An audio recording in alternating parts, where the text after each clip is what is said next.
Fantasy hockey, just like life, has its ups and downs, and we got to cover the Western Conference. Most frustrating players in the fantasy game so far, so you know what to do to them to get your way to the top. That's the latest edition of the Locked On Fantasy Hockey Podcast, coming in hot for Thursday's edition. Let's get this paper.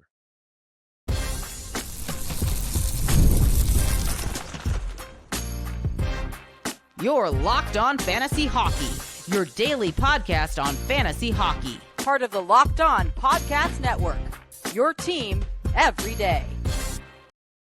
What is good, hockey heads, gambling degenerates, and of course, fantasy fanatics? Welcome back to your source.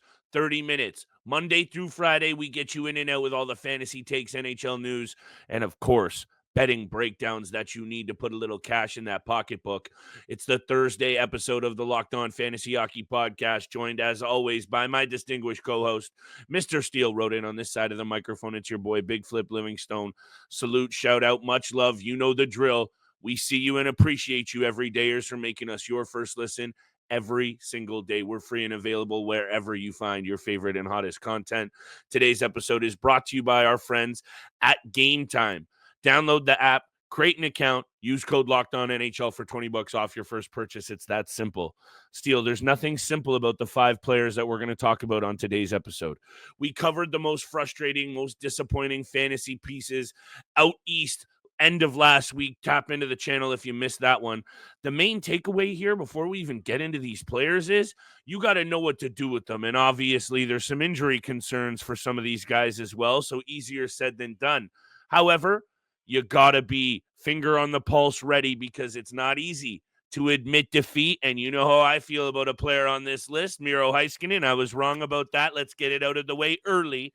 However, a number of these players, especially perhaps the first 2 off the board, came into this fantasy season with a lot of shine. So let's talk about it. What are you seeing from your boy in the Minnesota Wild and Joel Eriksson Ek? Yeah, I mean, obviously injured early on in the season, has missed somewhere between 10 to 13 games so far. Has battled back into the lineup, but 23 points in 40 games. The hits, the blocks, the shots, the peripherals are actually really good.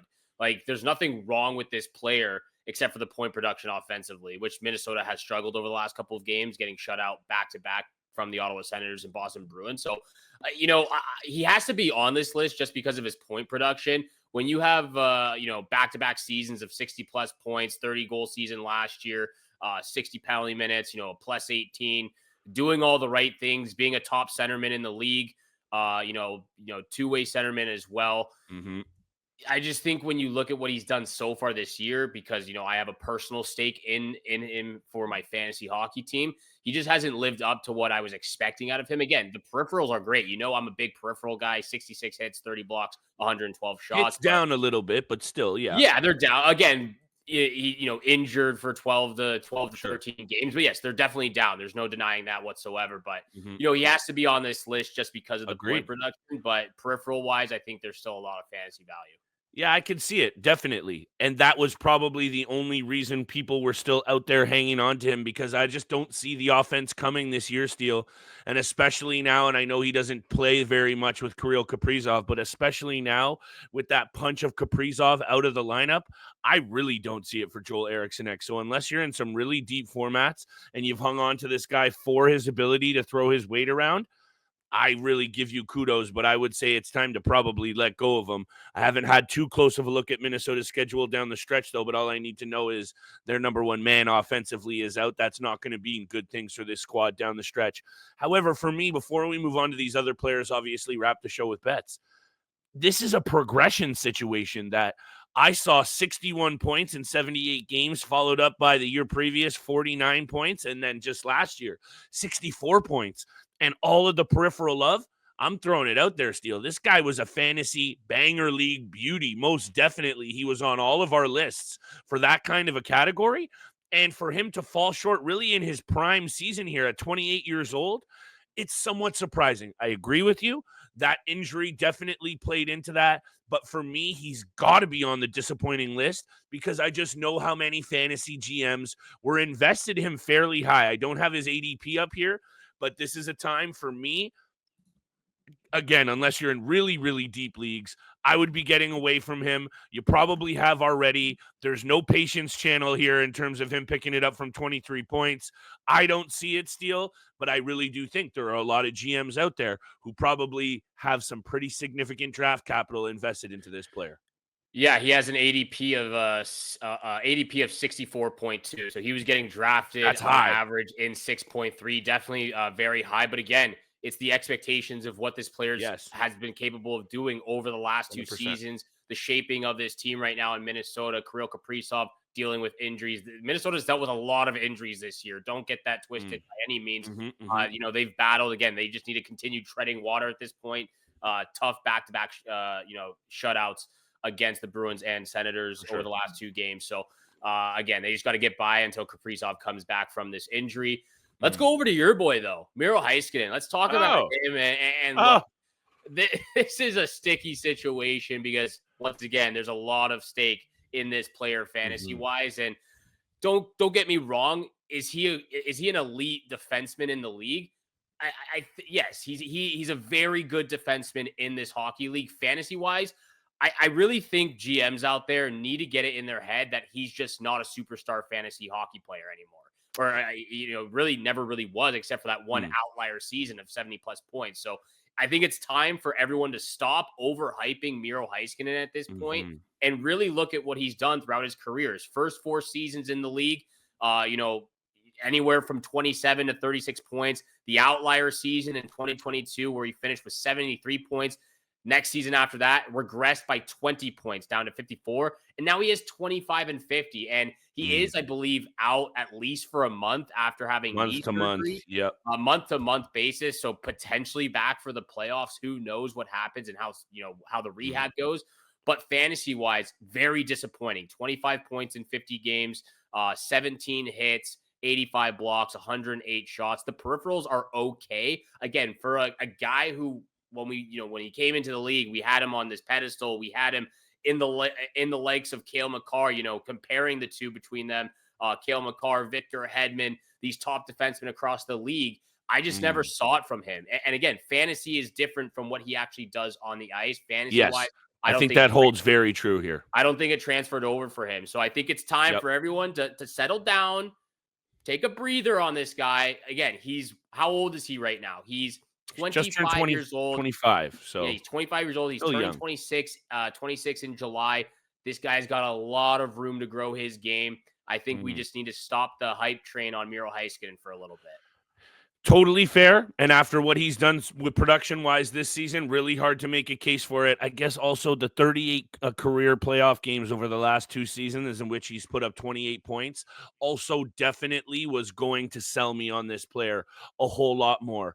And I guess when I dig into the Dallas Stars, and this is a really good fantasy point for GMs who are still out there looking to capitalize or make something out of nothing here with this Miro Heiskanen situation, guys like me, Steele, who are invested in Miro Heiskanen in a few leagues.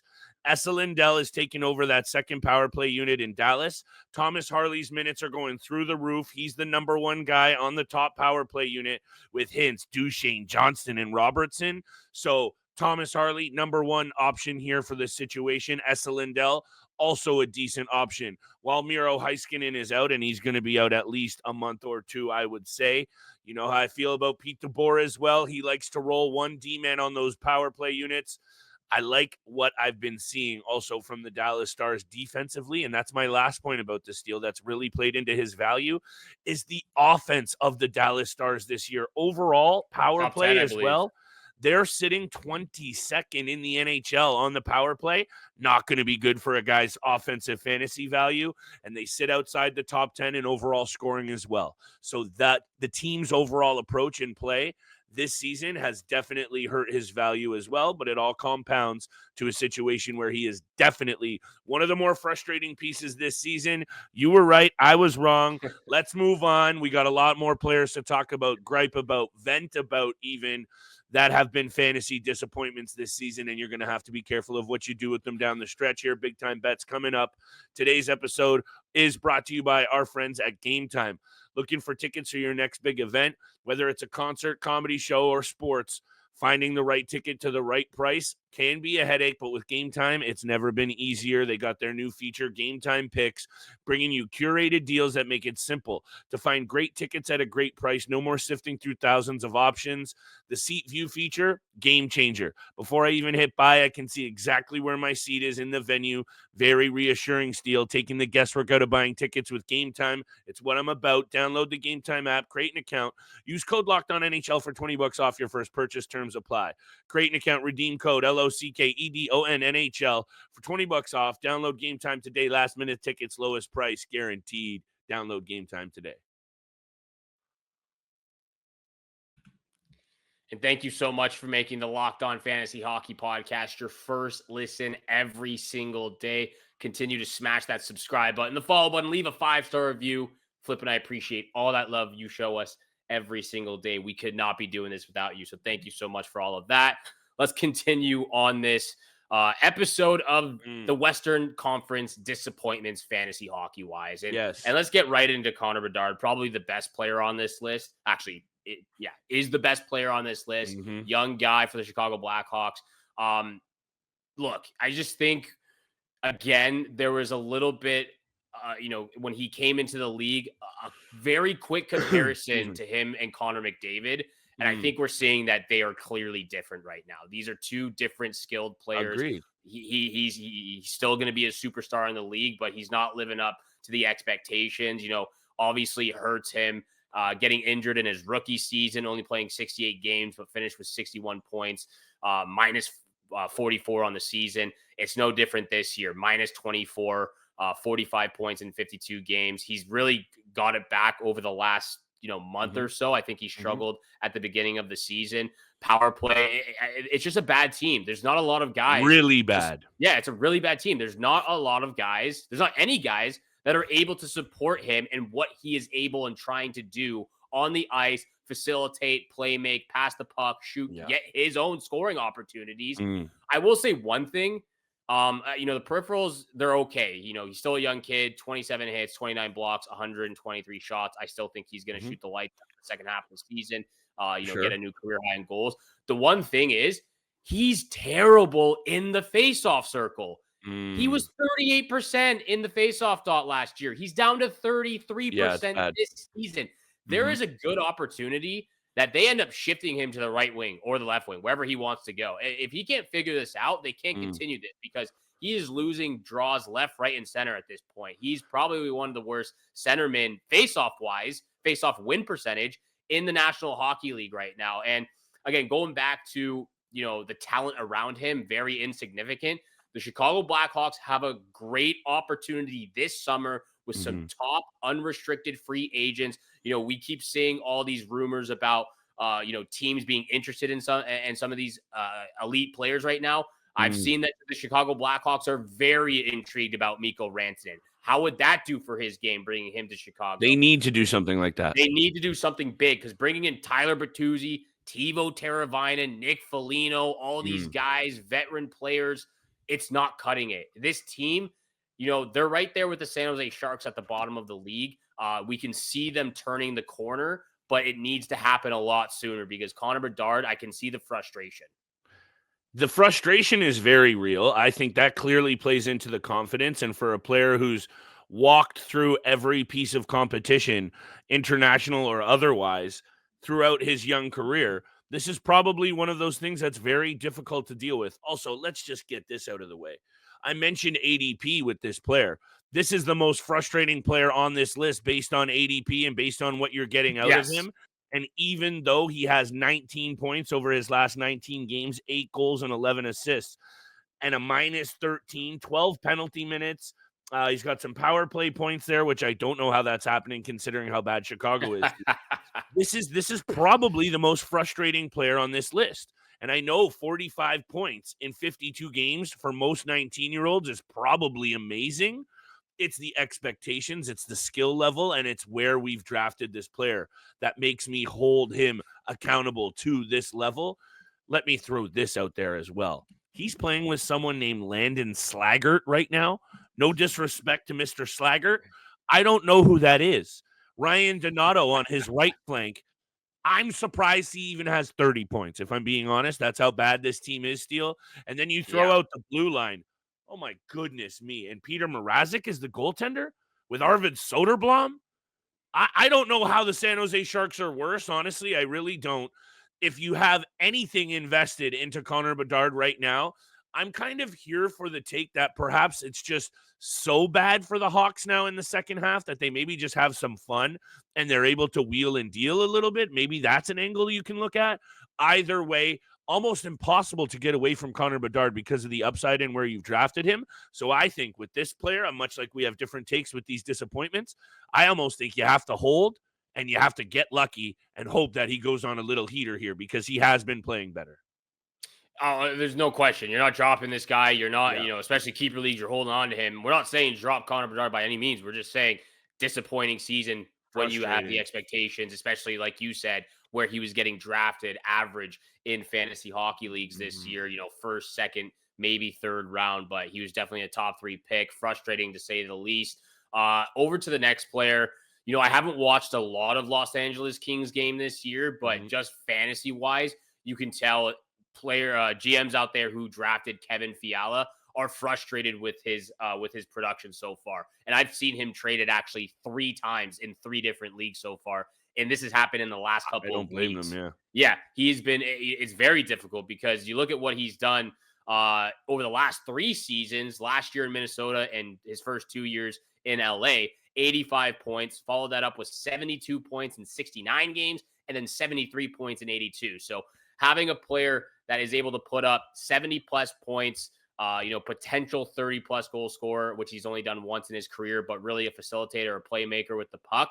And the fact that he's got 31 points in 49 games, I believe he's on pace for, you know, somewhere close to, you know, 59 to 62, somewhere around there, if my math is adding up. But it's just not good enough. It really isn't. You know, peripheral wise, you're not going to get a ton of hits, not a ton of blocks. Shot wise, a little bit down this season as well. He's a -10, 32 penalty minutes. Again, the peripherals are okay, but point production wise, again, I haven't watched a lot of LA Kings games, but just from what I'm seeing, statistics wise, it's just not good, especially from where he was getting drafted. I think the Kings are very lucky that they've been able to get some very good play out of their blue line and goaltenders, especially without Drew Doughty, because the offense has been anemic at times. 139 goals scored for the LA Kings this year, Steele. That has them sitting behind teams like the Sharks, Kraken, Blues, and others. They only have scored more goals and just barely, sorry, by the way, that's the power play. They are 4th worst in the league in power play, my bad, behind those teams, only better than the Bruins, Ducks, and Islanders on the power play.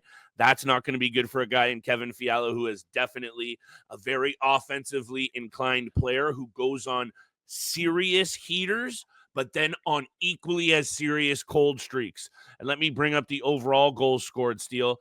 They're even worse. 139 goals scored this season, only scoring more goals than the Preds, Hawks, and Ducks. 4th least goals scored in the NHL for this LA Kings team, considering they're holding down the 3rd spot in that Pacific Steele. I think they should be turning around and giving a whole bunch of kisses to their goaltenders and the blue line that's got it done without Drew Doughty. That makes me intrigued for what this team can do down the stretch. That makes me somewhat intrigued to see what Kevin Fiala can do as well. If there's anyone on this list that I still see a lot of value in, Steele, it actually is Kevin Fiala, and that might be a bold take considering Thatcher Demko is on the board here and Connor Bedard is there. Maybe let me hedge.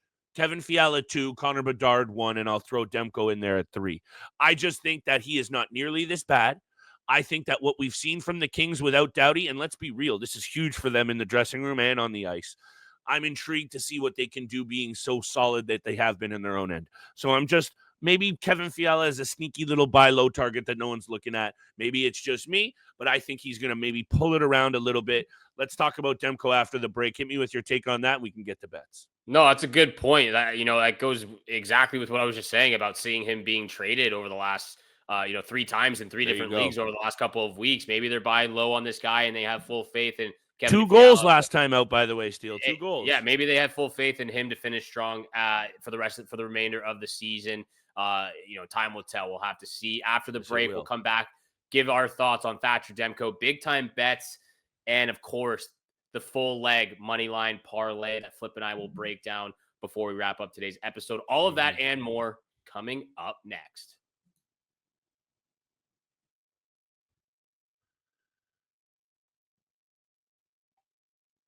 Thank you so much for making the Locked On Fantasy Hockey Pod your first listen. Continue to smash that subscribe and follow button. Share with your friends and family out there. It really does mean the world to Flip and I seeing all that love and support. So thank you so much for all of that. I think we can be really quick with this Thatcher Demko take. For sure. Obviously it's been a rough year. Coming back from injury, missing the first couple of months, having this rare and very unique knee injury. That was a very mysterious to a lot of us, when it was going on, and then coming back and, has struggled. There's no beating around the bush in this instance. He's played 15 games. He's 5-6-3 with one shutout, which actually came 2 nights ago against the Colorado Avalanche in a big 3-0 win. Yes. But he has an .882 save percentage and a 3.03 goals against average. By far his worst season. So, by far his worst season so far. Limited amount of games, but this is a team on the verge, on the edge of a playoff spot. They need him to be at his best. And after the trades that they've just made, sort of clearing out, if you want to say, the toxicity in the locker room of getting rid of Miller, they really got to get their minds on straight and in full gear right now. So, to me, Thatcher Demko, struggling season, especially for guys that drafted him. I don't know what his ADP was. I know he fell drastically in the draft, but you still got to be pretty disappointed with what he's done in the 15 games. -7.5 goals saved above average. Some very crooked numbers here for a goaltender that, just a couple of years ago, the narratives are all played out about it. I just couldn't come on here and talk about a list of this nature and not have, I know you wanted to put Petey in here. You could put definitely Demko and Petey in here. You could put a whole bunch of Nashville Predators in here as well still. I wanted to talk about the Marchessault, Stamkos, and Saroses of the world. But Demko's got to fit the bill. And I know this is actually a player maybe not dear to your heart, but definitely near to it because you've had him on some of your teams over the last couple of years. And, given his upside and overall ability, you want to have him in there as a number one goaltender, but those days are done. And the fact that he has this lingering injury as well, I'm not writing him off for the rest of his career, but this is a player that for some reason, if you were even looking to still hang on to, it's probably slim, way, way, way past due to try and let go of him. Kevin Lankinen saving this team's bacon all season long, .904 save percentage for Lankinen, 18-8-7, and 4 shutouts. So got to come on here and name at least one Vancouver Canuck. Not too much takeaway other than to shun them a little bit, Steele. I got to bounce back with bets. Trying to shun myself a little bit here. There's no way around it. I got to be better. And if you don't mind, could you just take it away so I can prepare for another extra minute or two here? I've got a couple of good picks ready to go, but where are you looking for tonight's betting board? I'm fired up for these picks. Of course, 9 games on the schedule. Flip and I will break down our favorite 9 money line picks to create that 9-leg parlay. But my 3 favorite picks of Thursday. First pick, Lightning on the money line, -164 against the Ottawa Senators. A 4-3 win for them. This is a back-to-back situation, both being played in Tampa Bay. And these are 2 teams fighting and holding on to a playoff spot right now. This Atlantic Division is crazy. This Eastern Conference is crazy. Yeah. These teams can't afford to lose 2 points, even 1 point at this stage of the season. I like the Lightning money line at home. They play great at home. They just won against them. I'm going back to them, -164. Second pick of the night, Maple Leafs on the puck line against the Seattle Kraken, +152 right now. Oh, the Leafs are the Leafs are 6-1-0 in the last 7 games. 5 of those wins by 2 or more goals. They're coming off big wins against Edmonton and Calgary, a 6-3 win against Calgary with a Nylander hat trick. So I really like the puck line in this situation. Third pick and favorite pick of the night, Canucks. You can either go 2 ways. Canucks on the money line, -166 if you want to play safe, or take the puck line at +152. The Canucks are 9-1-0 in the last 10 games against the Sharks. 5 of those have been won by 2 or more goals. And just for honorable mention, 8 of the last 10 between the Sharks and Canucks have gone well over the number. So if you want to take the over 6.5, I like that. I think I like that as an honorable mention. But Lightning money line, Maple Leafs puck line, And then honestly, I'm thinking the Canucks puck line in this instance too. Absolutely love that last one in terms of the Canucks and the over. That one's going to catch a piece of my money. Let's circle back on that when we ream off a pick for every single game right after I hit you with my three. The Washington Capitals are for real. 6-3, flexing their muscle against a good Florida Panthers team. They lose 5-4 before that to the hottest team in the league in the Winnipeg Jets.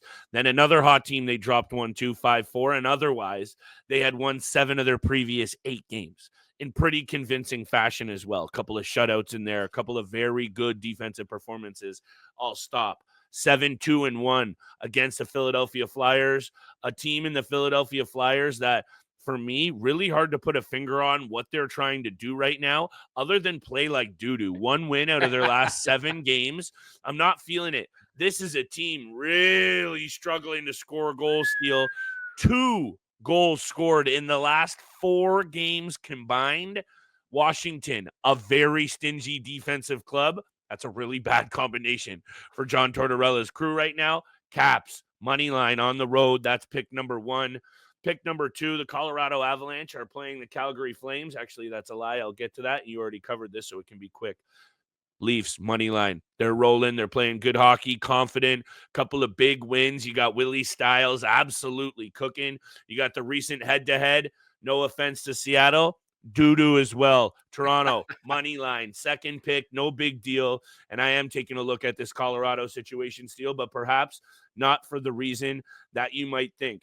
I took Cale Makar the other night, and it didn't pan out. I got anytime assist. He scored a goal. Ho-hum. In his career, hometown Calgary Flames, by the way, Steele, going to be playing in front of friends and family, and you don't need to give Cale Makar any added reason to skate the lights out. I think he has a massive game. 2+ points, however you like it. But I'm going back to the well. Anytime assist for Cale Makar in 9 career regular season games against Calgary, 8 regular season assists. Lock of the night. Cale Makar, big night. I'd also lean Colorado. Hit me with Cale Makar, anytime assist. Love all 3 of those picks. Loving the locks of the night as well. Real quick, let's fire this off. Rattle a speed round for the money line picks. I'm gonna say the matchups. You give me which team you're feeling. First game of the night: Golden Knights and the New Jersey Devils. Who you feeling? I'm gonna go Devils. Gonna go Devils at home. Vegas, I believe, has 4 wins out of their last 15. They're struggling. Devils, money line. I like the Washington Capitals for the next game as well, so I'm feeling that pick too. We're taking the Lightning. Do you want the Senators, or you think the Lightning? I'm probably going to stay away from that game, but I'm going to go for the brand with the Lightning. They also got the dub the other night. Good home team. Let's go Bolts at home. Bolts at home indeed. Utah Hockey Club and the Columbus Blue Jackets. Who you taking? I'm going to go Utah. I'm going to go Dylan Guenther is back. He had 2 goals in his return, including the OT winner. A lot of good mojo flowing here. Columbus dealing with some injuries. I know they're a good home team. Let's go Utah on the money line on the road. I like Utah. They are the favorite in this matchup. Next game, Hurricanes and Wild. I think this one's easy. Wild are struggling. Hurricanes dominating. Hurricanes money line is this next pick. What do you think? Panthers and Blues. Tough one. I think after getting embarrassed the other night by Washington, I actually think Florida's going to come out and kind of resurrect things a little bit. We also know this. Paul Maurice's teams don't get embarrassed very often, and they've gotten that handed to them a little bit of late. I'll go Panthers on the money line on the road there. I'm just not buying the Blues. I'm fading the Blues heavy down the stretch. Yes, we are indeed. I'm right there with you. Well, we got the next 3 games locked up. You already said the Avalanche on the money line. We're taking the Leafs on the money line and the Canucks on the money line. A lot of road teams. A lot of road teams. Actually, most of them being road teams. All of them being favorites, though. $10 on this 9-leg parlay wins you $853. Boom. We're taking the favorites. We're taking 6 out of 9 teams on the road. I'm absolutely feeling this pick, these picks as well. That's the 9-leg parlay. Those are the favorite picks and lock of the night for both Flip and I. Thank you so much for making the Locked On Fantasy Hockey Pod your first listen every single day. For your second listen, please make sure you go check out the Locked On NHL podcast, part of the Locked On Podcast Network, your team every single day. From both Flip and I, we wish you good luck with your bets tonight. Your weekly matchups, playoffs are right around the corner, and we shall see you back here again tomorrow. Peace.